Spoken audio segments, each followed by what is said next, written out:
kan mau SPT nih, Siap. bulan depan. Tadi kan tingkat kepatuhan antara 10 sampai 15% lah ya. Untuk meningkatkan kepatuhan itu apa yang dilakukan DJP dan kemudian apa sanksinya kalau wajib pajak nggak SPT, Pak? Oke. Menarik. Pertanyaan bagus juga, sekaligus dibilang STP nih ya. Tapi kadang-kadang wajib pajak kita kan ada karena dia belum punya penghasilan. Dulu hanya karena dulu itu untuk mengelamar kerja aja harus sudah punya NPWP. Kita kadang bingung, Pak. Mahasiswa punya NPWP buat apa lu? JP itu bukan instansi yang familiar, Ya. dalam arti yang disukai, gitu kan? Bapak sadar? Kita sadar, Pak. Karena siapa sih yang ikhlas gitu, Pak? Kalau kita ada orang, saya ikhlas kok, alhamdulillah, gitu kan, Pak.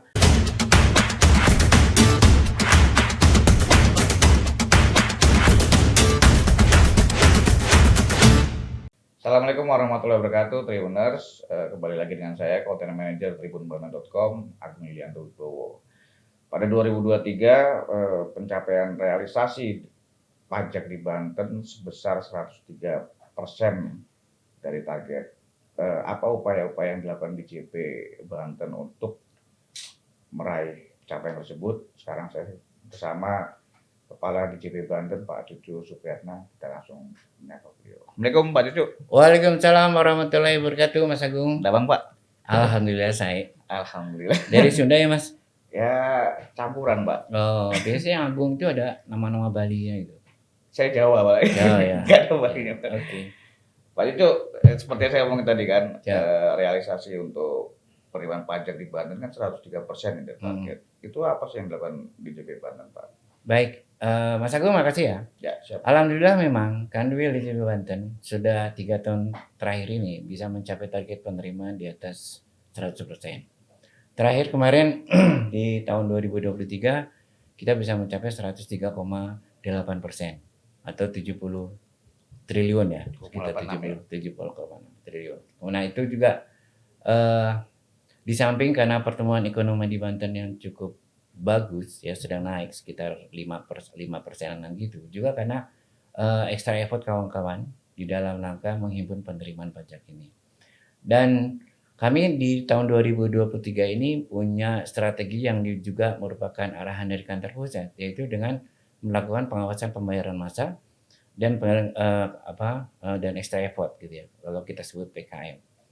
Nah, pengawasan pembayaran massal ini adalah satu strategi kita di mana kita memetani atau mengawasi kegiatan rutin, penerimaan rutin yang biasa diterima oleh Kanwil JP Banten. Ya, Kanwil JP Banten. Jadi kita berapa sih PPM-nya, pengawasan pembayaran masanya? Oh, kita punya potensi 80%. Nah, teman-teman KPP lah yang bertugas untuk mengawasi, membina, membimbing, mengingatkan para wajib pajak untuk melaksanakan kewajiban perpajakannya. Berapa KPP nih Pak di Kanwil? Di kami ada 12 KPP. 12 KPP. 12 Masuk KPP. Tangerang Raya ya? Ya, jadi 12 KPP itu adalah Pondok Aren, kemudian Serpong, dan Tangerang Timur, Tangerang Barat, kemudian Kosambi. Ya, ada Madya, kita punya Madya 2, Madya Tangerang dan Madya 2 Tangerang. Ya. Kemudian ada Cilegon, ada Pandeglang, ada Serang Barat, ada Serang Timur. Hafal Pak ya? Ya, mau nggak mau harus apa? Ada 12 itu kan ada capaian 70,86 triliun. Dari 12 KPP ini yang paling tinggi capaiannya di mana Pak? Kalau paling tinggi capaian persentase itu adalah Pandeglang. Pandeglang? Ya, tapi targetnya kecil ya, cuma 500 miliar. Ya, kalau capaian persentase. Tapi kalau kontribusi itu Madya Tangerang dan Madya 2 Tangerang. Oh, masih di Tangerang ya? Oh iyalah, Madya Tangerang itu sekitar 19 triliun lebih itu. Capaiannya. Ya. Dalam lemut rupiah. Capaiannya 100% lebih. Kemudian Madya 2 Tangerang itu 20 triliun. Jadi di 2 KPP itu aja perannya sudah hampir 61%. Untuk penerimaan kami dengan target 68,6 triliun. Nah Pak, kalau wajib pajak itu ada penambahan nggak sih Pak? Kan ini kalau target pajak kan nggak pernah turun loh, setiap tahun kan pasti naik. Apalagi tahun ini kan sekitar 76,8 triliun nih kan targetnya. Untuk pencapaian itu apakah terjadi kenaikan wajib pajak baik individu maupun perusahaan atau seperti apa sih Pak? Sebenarnya penambahan wajib pajak itu setiap tahun selalu bertambah. Ya, sejalan berjalannya ekonomi di Banten khususnya, kemudian sejalan dengan pertumbuhan angkatan kerja di Banten juga, otomatis apa namanya pertambahan WP pasti. Ya pertambahan WP. Yang pasti itu di OP dan karyawan. Ya pasti akan bertambah. Jadi untuk 2023 aja kemarin sekitar 274.000 pertambahannya. Oh, tambah 2023 Ya, segitu ya. itu tambahan. Tapi mungkin kontribusinya nggak besar dari situ, tetap dari WPWP lama, yang wajib pajak lama yang memang karena perkembangan ekonomi baik, usahanya baik, baik orang maupun pribadi, itu menambah penerimaan kami lebih baik gitu kan. Memang yang paling besar masih di wajib pajak badan, karena badan kan Ya, setorannya tinggi. betul. Ya, itu masih besar di badan. Kemudian OP pengusaha pribadi ya, baru karyawan. Nah, itu peranan-peranannya. Oh, Jadi berarti urutan tadi badan, ya OP, badan, OP baru dan karyawan. ya, ya, Meskipun karyawan banyak gitu kan, Pak. ya, ya, ya. Tapi kan mereka batasannya PTKP itu kan, dan dipotong oleh pengusaha langsung. Jadi memang potensi di OP itu masih besar. Tapi kan kalau logiknya berarti kalau wajib pajak terus bertambah, kalau ada PHK gitu, artinya pencatatan juga berkurang, Pak. Yang terdaftar mungkin tetap karena NPWP kan tetap nggak hilang, nggak hapus meskipun sudah PHK. Oh, Gitu kan. iya, iya, iya. Kalau terdapat tetap, hanya mungkin kewajiban dia karena saya udah PHK, saya nggak punya penghasilan lagi, saya lapor nihil. Nah, Ya. gitu. Nah, di situ peranan kami mencari ganti loss yang hilang, potensi loss yang hilang. Ya, Misalnya ya, kan katakanlah ada orang di PHK, dia harusnya bayar setiap bulan dipotong oleh perusahaan dan disetorkan misalnya 1 juta gitu kan. Nah, dia sudah PHK, nggak punya penghasilan sementara itu, ya sudah, kita harus cari gantinya. Tapi dia harus lapor bahwa dia sudah PHK. Lapor itu pas SPT SPT, tahunan. di SPT kita tidak penghasilan, ada penjelasan sudah PHK. Tapi kan dia pasti dapat dong pesangon. Ya, ya. Nah, pesangonnya itu dilaporin. Tapi kena pajak juga. Kena pajak juga. Kalau pesangon berapa kan, persen? sama aja. Sama aja. Tapi kan motor kan perusahaan, Pak. Iya, iya, iya. Perusahaan yang laporin. Artinya yang dikasih karyawan itu yang Itu udah bersih. net ya. Nah, tapi dia minta bukti potong. Oke, Harusnya. Sehingga pada saat melaporkan SPT, oh dia dapat uang pesangon sekitar 100 juta. Dipotong berapa? Misalnya 15%. Nah, ini ada bukti potongnya. Siapa yang motong? Disebutin dengan perusahaannya. Ya, ada bukti potongnya kan. Ada bukti Ya. potongnya. Nah, itu sebagai laporan. Ya. Oh, dia sudah PHK. Saya tinggal ngecek nih ke perusahaannya. Betul nggak kalian potong sekian dan lapornya sekian? Kalau ternyata perusahaannya yang motongnya 10 juta, dia store 1 juta, kita kejar perusahaannya. Itu sebabnya kenapa yang sudah dipotong tetap harus lapor SPT. Untuk confirm, Pak. Ya, berarti mau yang masih kerja, udah nggak kerja tetap harus lapor. Tetap SPT, lapor. Kalau emang dia tidak punya penghasilan sama sekali, usul untuk dinonefektifkan. Misalnya pensiun, dia sudah nggak punya penghasilan, ya sudah. Dia usul karena saya sudah pensiun atau saya sudah PHK dan tidak punya penghasilan dari manapun, Jadi nggak harus SPT lagi nanti. nggak usah harus SPT lagi. Nah itu nanti kalau ini berarti dia tetap terdaftar, tapi tidak punya kewajiban untuk lapor. Oke. Ya, ya. Tapi begitu dia punya usaha, misalnya pas saat itu dia jual beli ikan lele misalnya, udah lapor lagi. Gitu loh. Iya, iya. Pak, kalau ada penambahan sekitar wajib pajak 23 ribuan ya.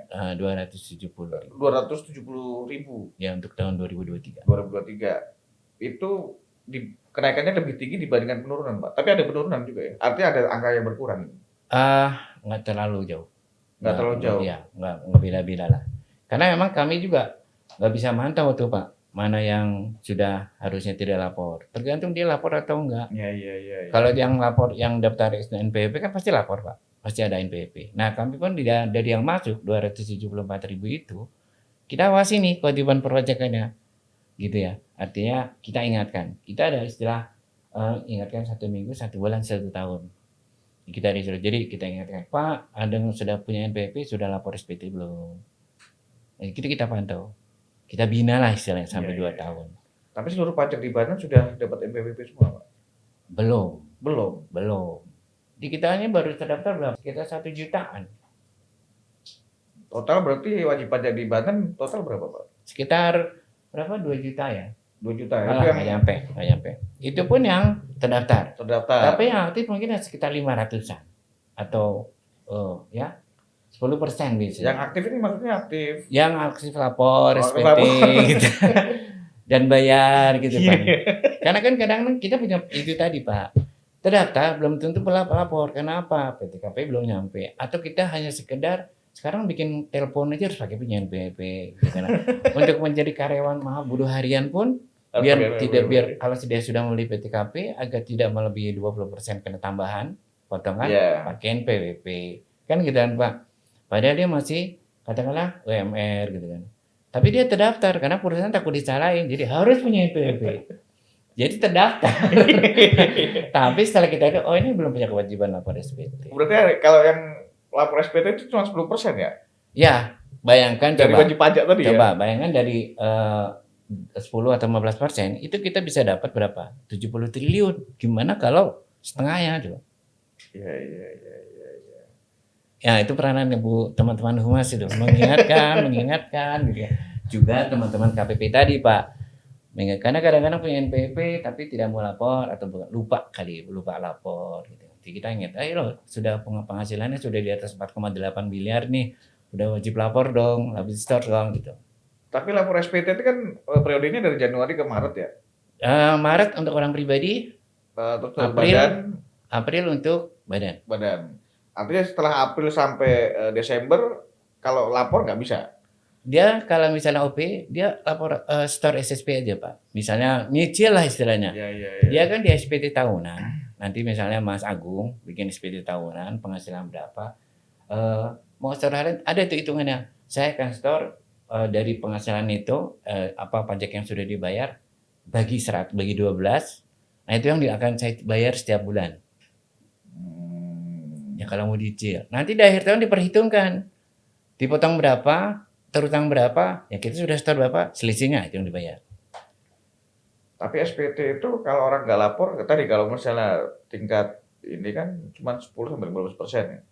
Sisanya itu nggak dapat sanksi Pak? Begini, sebenarnya kita sampaikan. Sebenarnya kita ada, jadi kewajiban teman-teman KPP untuk mengingatkan, ayo belum lapor SPT. Tapi kadang-kadang wajib pajak kita kan ada karena dia belum punya penghasilan. Dulu hanya karena dulu itu untuk mengelamar kerja aja harus sudah punya NPWP. Kita kadang bingung Pak. Mahasiswa punya NPWP buat apa lu? Kan gitu kan Pak. Gitu. Kita ingatkan kalau mereka menyatakan saya tidak gini dengan kondisi-kondisi seperti itu ya sudah kita tidak melakukan memberikan sanksi. Tapi kita mengingatkan saja. Walaupun lapor nihil. Walaupun sebenarnya kalau secara ketentuan kita harus STP.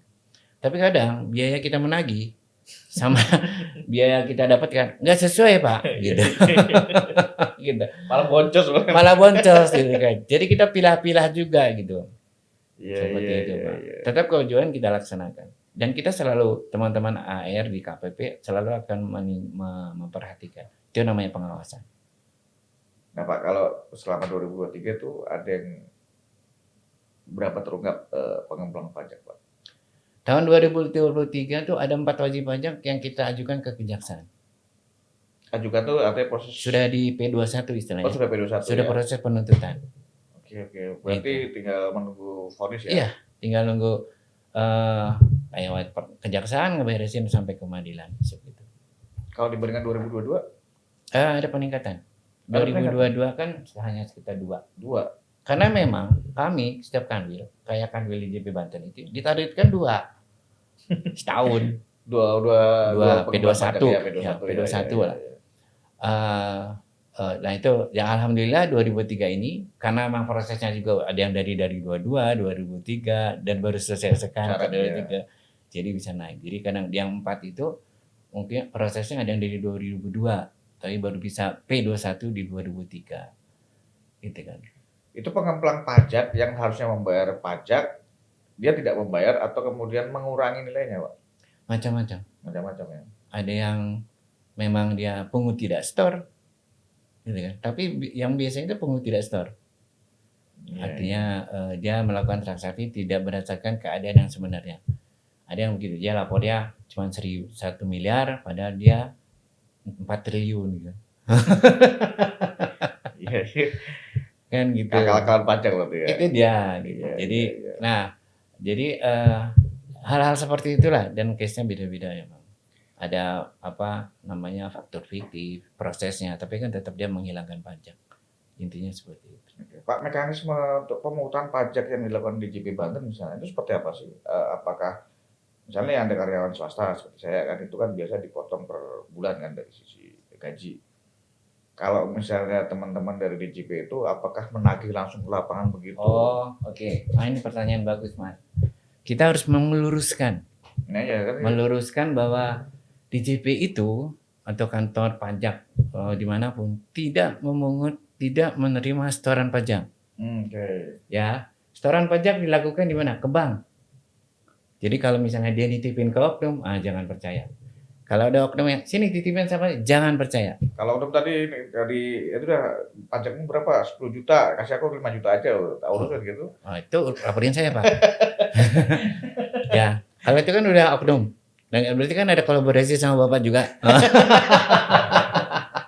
Kan gitu. Jadi Iya, iya. oknumnya kena, Bapak kena.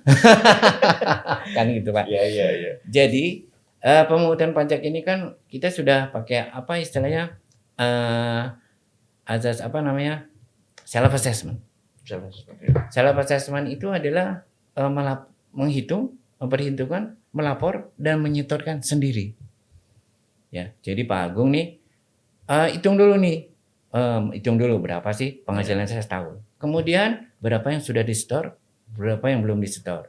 Ya. Nah, nanti kemudian kalau sudah di-store melaporkan. Store dulu itu melaporkan. Ya, store berapa ke bank, laporkan pakai SPT dan SSP. Baru ke KPP. KPP nanti mengadministrasikan.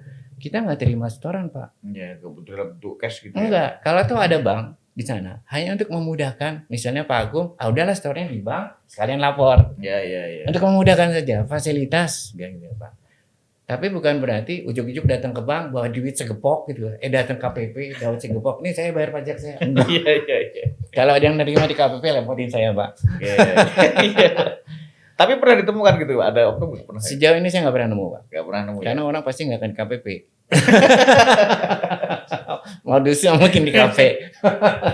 Nah itu namanya oknum atau orang-orang ya penyelewengan apa ya, itu yang kita hindari. Oleh karena itu melalui media seperti ini kami ingin mengingatkan kepada wajib pajak agar laporkan, setorkan pajaknya sesuai dengan keadaan dan jumlahnya. Laporkan ke KPP, store ke bank. Jangan pernah percaya kalau ada orang biar itu konsultan, biar itu oknum pajak bisa ngurus pajak, bohong. Pasti akan ada hengki-pengkinya. Iya, iya. Ya. Jadi lapor tepat waktu ke KPP di mana Anda terdaftar atau di mana saja. Oke Pak, yang lagi heboh juga ini kan soal pajak hiburan ya kan. Kadang ada yang tidak atau kurang mengerti bahwa jangan-jangan setiap pajak itu kemudian ditangani sama DJP. Seperti apa ini Pak? Oke. Betul. Dengan hebohnya kemarin pajak hiburan, kami pun banyak pertanyaan Pak. Kita ini pajak gimana gitu. Saya maklum karena tidak semua orang juga paham pajak yang kami kelola itu apa. Pajak yang namanya pajak daerah, pajak pusat itu apa. Ya, mereka taunya pajak, gitu kan. Nah, kalau yang kami kelola pajak pusat itu adalah PPN, PPH, PBB. Nah, hanya itu, gitu ya. Bahkan PBB pun sebagian sudah serahkan kita ke Pemda yang perumahan dan perkotaan, pedesaan dan perkotaan. Kemudian BPHTB juga, ya kan di sana itu ya. Nah itu sudah diserahkan. Sedangkan pajak daerah itu restribusi, ya kayak pajak hiburan, pajak restoran, pajak hotel, pajak tontonan, parkir gitu. Nah itu pajak daerah. Nah pajak hiburan itu adalah pajak yang dikelola oleh daerah, yang hasilnya pun untuk daerah.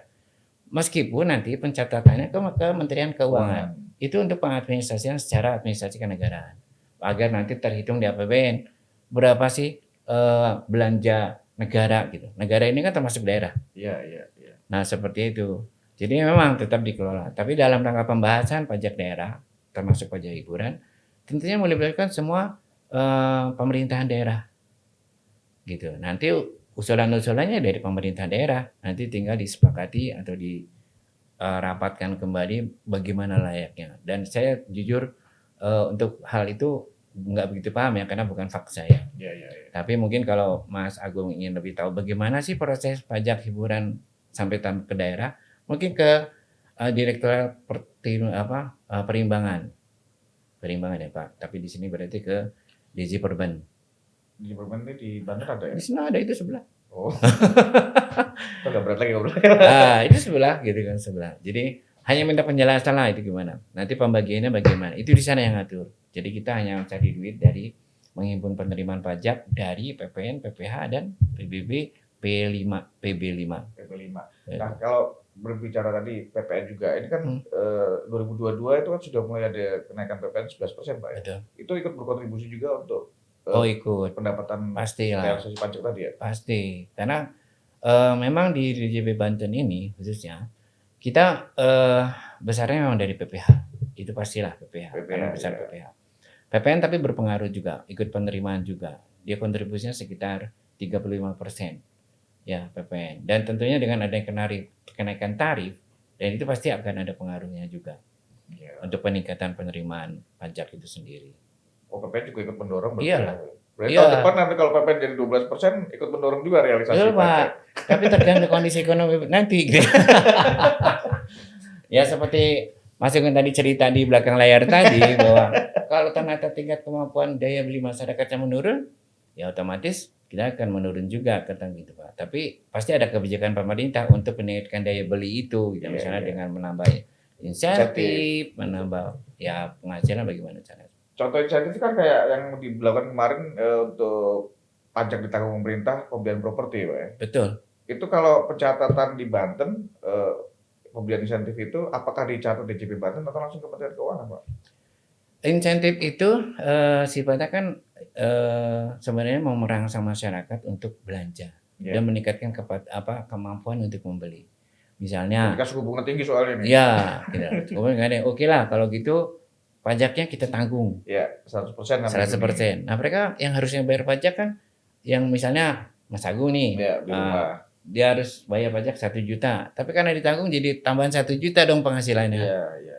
Nah, itu bisa dibeli apa gitu. Atau misalnya kayak pajak properti itu yang untuk pajak yang pembelian rumah tipe sekian nggak bayar pajak.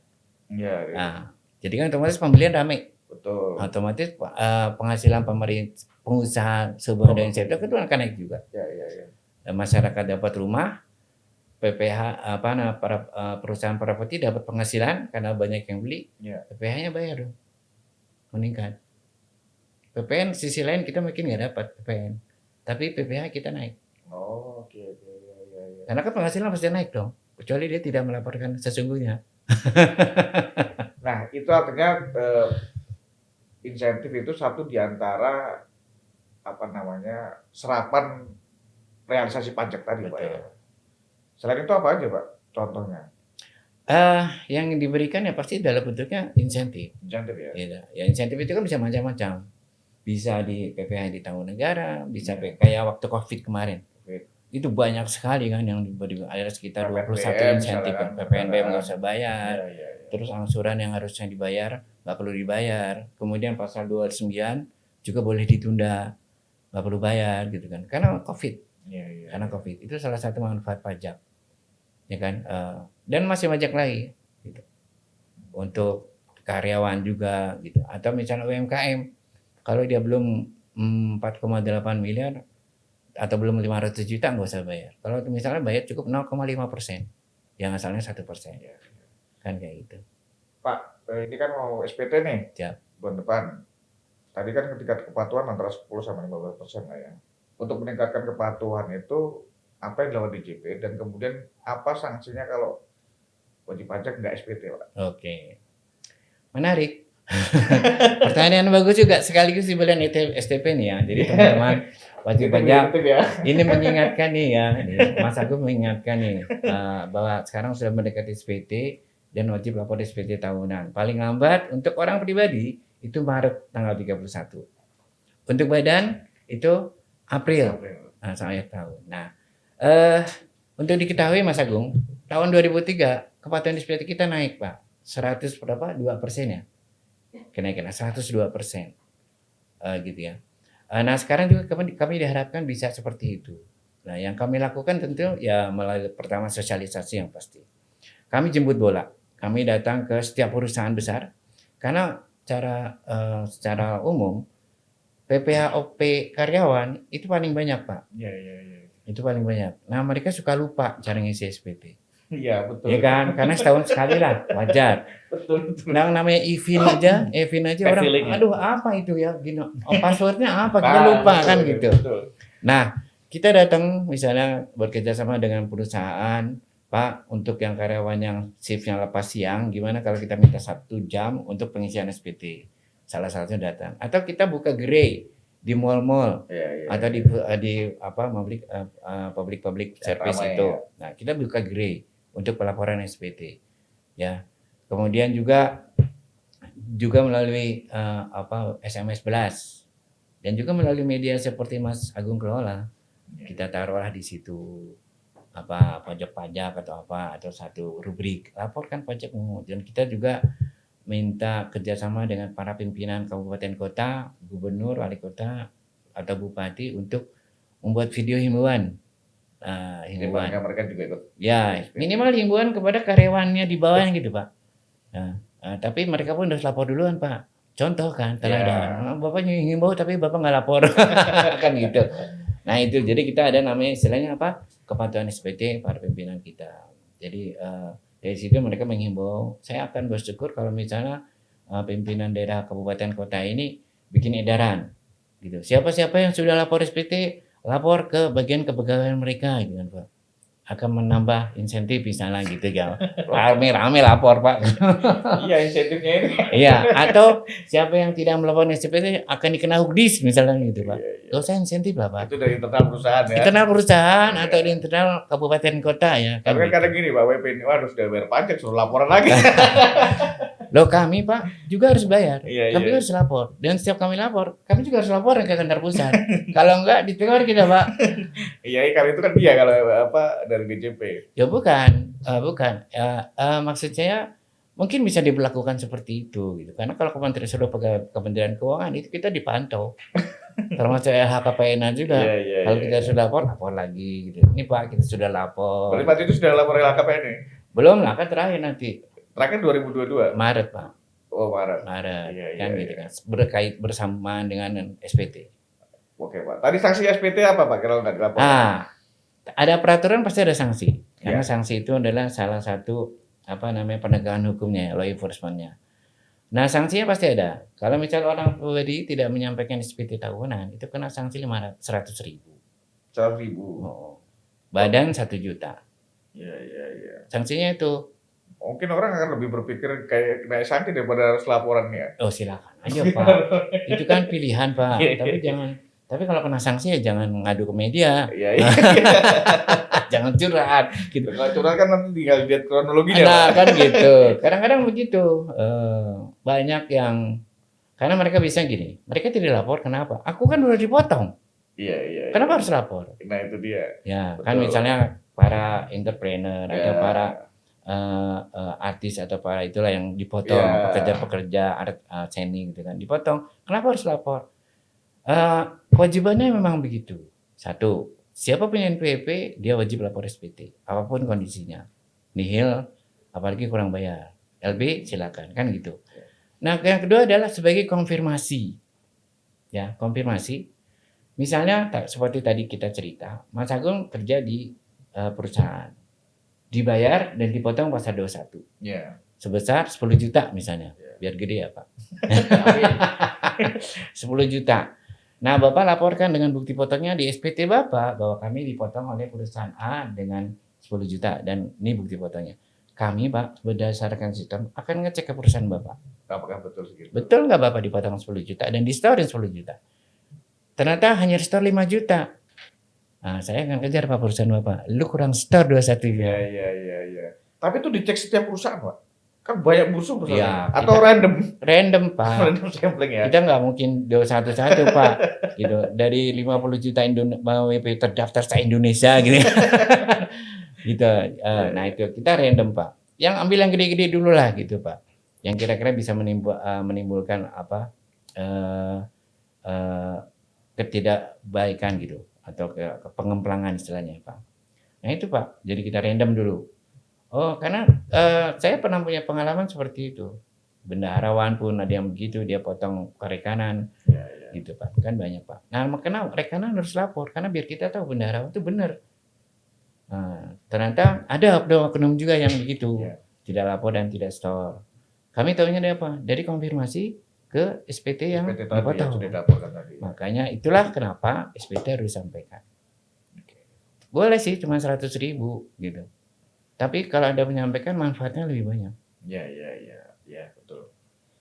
Oke Pak Ricu, pertanyaan terakhir nih kan kalau kita atau isu soal pajak ini kan begitu seksi ya, Siap. terjadi kadang polemik dan macam-macam. Nah. Kira-kira strategi Pak Cucu untuk menjaga image baik itu di JP Banten maupun soal tadi isu soal pajak seperti apa sih Pak? Oke. Pak Agung, ini berat pertanyaannya. Ya kepercayaan publik ini kan? Iya. Iya. Kami sadar Pak bahwa DJP itu bukan instansi yang familiar, Iya. dalam arti yang disukai, gitu kan? Oh, Bapak sadar? Nah, kita sadar Pak, karena siapa sih yang ikhlas gitu Pak? Kalau putar ada orang, saya ikhlas kok, alhamdulillah gitu kan Pak. Tentunya mereka ingin tahu, oke saya bayar, tapi gimana nih akuntabilitasnya, bagaimana nih kepercayaannya gitu kan Pak. Kami punya three line condition. Jadi kita punya tahapan pengawasan. Ya, ada kami punya KITSDA. SOP itu ya? SOP Pak, kami punya. Dan kami punya juga istilahnya saluran-saluran yang bisa dihubungi oleh masyarakat kalau memang ada hal-hal pegawai kami melakukan perbuatan fraud atau perbuatan melanggar integritas. Ya. Silakan lapor di Kring 1.500-200. 1.500. Nah, silakan Pak, jangan takut. Atau bikin surat pengaduan istilahnya. Nah kita pun harus diawasi Pak. Pengaduan itu tidak hanya masuk ke kami Pak, kalau di JP Banten, tapi langsung kantor pusat. Dan itu ada di portalnya Ibu Menteri. Iya. Itu. Jadi pengawasan seperti itu. Dan kami setiap bulan harus melakukan pembinaan. Dalam artian mengingatkan kepada seluruh pegawai mengenai nilai-nilai Kementerian Keuangan. Nilai-nilai kementerian itu adalah integritas. Paling penting integritas. Kemudian ada profesionalisme. Kita harus bersinergi sama semua pihak. Dan kami harus melakukan pelayanan kepada semua masyarakat. Dan kesempurnaan, artinya harus terus meningkatkan kemampuan agar memberikan pelayanan yang maksimal kepada masyarakat. Nah, tapi yang penting integritas sama profesionalisme. Nah, itu harus kita ingatkan. Dan kita pun diawasi oleh KITSDA. KITSDA itu adalah watchdog-nya di DJP. Ya, sebagai lembaga kepatuhan dia yang dan punya akses kemana-mana. Di samping itu juga kita diawasi oleh KPK, ya, juga oleh Kementerian Keuangan dengan IB-nya. Ya, dan kita punya apa yang disebut dengan whistleblower system. Artinya kalau misalnya kita menemukan misalnya Bu Ida nih, Bu Ida itu adalah kasih keramat saya, kerjasama dan hubungan masyarakat. Dia pengaduan, wah ternyata Pak Cucu ada gitu. Laporin di whistleblower itu Pak. Laporin. Tapi sebenarnya whistleblower ini untuk mengingatkan aja. Pengingatan Pak Bapak tuh ada pengaduan loh Pak. Ya, dan seperti itu. Kita urus secara internal dulu. Nah nanti kalau misalnya saya udah dikasih tahu tapi masih bedegong gitu. Tahu kan Pak bedegong? Tahu bedegong. Tetap ngotot gitu yang ngotot gitu kan. Masih kena bandel gitu. Ya. Nah, sudah laporin lah ke yang lebih tinggi lagi. Nah itu Pak. Jadi itulah yang kita lakukan. Dan kami mempunyai kewajiban sudah menjadikan budaya organisasi untuk setiap bulan sekali melakukan pembinaan, istilahnya rapat pembinaan, mengingatkan kepada pegawai kita untuk menjaga integritas. Dan Bu Menteri juga ingin kita selalu menjadi JIWBK, Zona Integritas Wilayah Bebas Korupsi. Dan itu bukan omong-omong seperti cuma sekedar. Enggak Pak, kalau DJP beneran itu Pak. Iya, karena kita setahun sekali dievaluasi. Ya itu hampir seluruh instansi vertikal. Seluruh instansi evaluasi. Karena kan kami kalau bilang kita JIWBK, buktinya gitu. Ya, kalau bicara oknum kita nggak pernah bisa selesai gitu kan, bicara selesai. Tapi tolong melihat DJP secara keseluruhan. Jangan jadikan oknum sebagai di generasi bahwa orang kita gitu. Gitulah Pak. Kalau oknumnya banyak kan repot juga Pak. Itu Pak, kan karena ada nilai titik gitu kan. Rusak susu sebelanga gitu kan. Atau karena nilai titik putihnya jadi nggak putih. Tapi kan yang titik itu biar kecil, hitam, kelihatan Pak. Tapi orang nggak ngeliat putihnya gede gitu. Jadi kan, nah yang putih ini, yang hitam ini oknum. Tapi karena menonjol, itu yang dilihat. Iya. Akhirnya di medsos disebar-sebar, digedein. Gitu lah. Oke, terima kasih Pak Siap. Tijo Supriyata atas obrolan singkat ini. Selamat bertugas. Terima Semoga kasih Mas Agung. sehat dan sukses selalu. Siap. Assalamualaikum warahmatullahi wabarakatuh. Waalaikumsalam warahmatullahi Tribuners, itu wabarakatuh. obrolan kita bersama Pak Tijo Supriyata. Semoga bisa menginspirasi. Wassalamualaikum warahmatullahi wabarakatuh. Waalaikumsalam.